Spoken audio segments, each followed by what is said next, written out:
আল্লাহর পয়গম্বর বলেন, সাহাবায়ে কেরামের দল শোনো, আমার উম্মত এক নম্বরে মার খাবে, আমার উম্মত দুনিয়াকে বেশি ভালোবাসবে। কথা ঠিক না বেঠিক? দুনিয়ার বাড়ি গাড়ি চাকচিক্য নিয়ে ব্যস্ত থাকবে, অথচ আমার উম্মত জানে আমি দুনিয়ায় থাকবো না। কত মানুষ আজকে রিটায়ার্ডের পয়সা দিয়ে বাড়ি বানায়, ঘর বানায়, ঘরে ঢুকতেও পারে না। আমি ঢাকা চিটাগাং অনেক দূরে দূরে সফর করি, অনেক বড় লোকের পরিবেশেও যাই।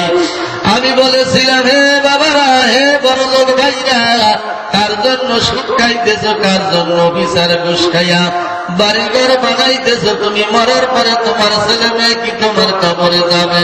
তোমার কি খোঁজ নেবে?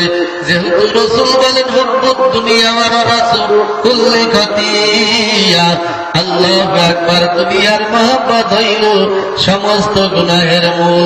হালাল ভাবে বাড়িঘর বানাও, কোনো আপত্তি নাই। আজকে বিল্ডিং এর পর তালা বিশিষ্ট হইতেই আছে। আজকে অধিকাংশ বড় লোকের বিল্ডিং গুলা গরিবের পয়সায় মারা, সুদ ঘুষের টাকা। কথা ঠিক না বেঠিক? জমিনিয়া এলাকায় কত দণ্ড মারামারি, অথচ মরার কোনো খবর নাই। নবী আমার ডাক দিয়া বলেন, আমার উম্মতেরা দুনিয়াকে বেশি ভালোবাসবে, আখিরাতকে ভুলে যাবে। কথা ঠিক না বেঠিক?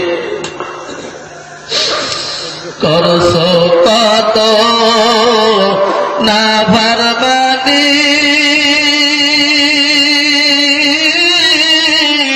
এই দুনিয়া নয় তোর বাড়ি। আল্লাহ, যেতে হবে সবই সারি, কবর মাজার,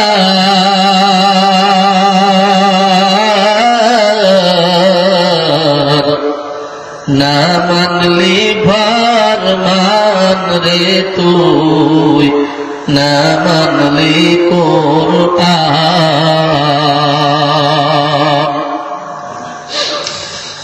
নাম নিশানা নাহি ছিল,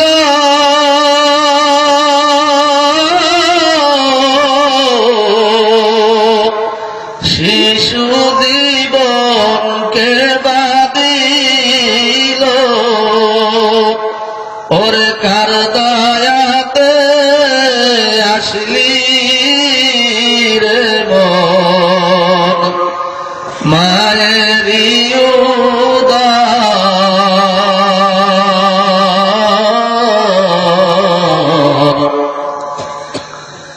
না মানলি ফরমান রে তুই, না মানলি কোরআন।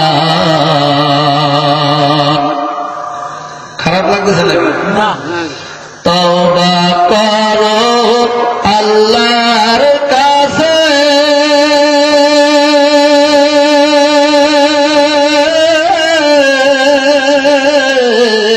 আল্লাহ তওবার দরজা খোলা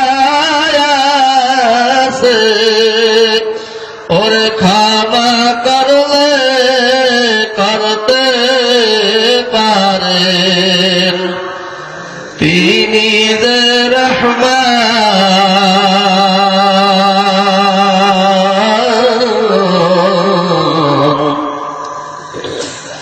না মানলি ফরমান রে তুই, না মানলি কোরআন। কার প্রেমেতে ভুলে গেলি আল্লাহর ইনসান, না মানলি ফরমান রে তুই, না মানলি কোরআন।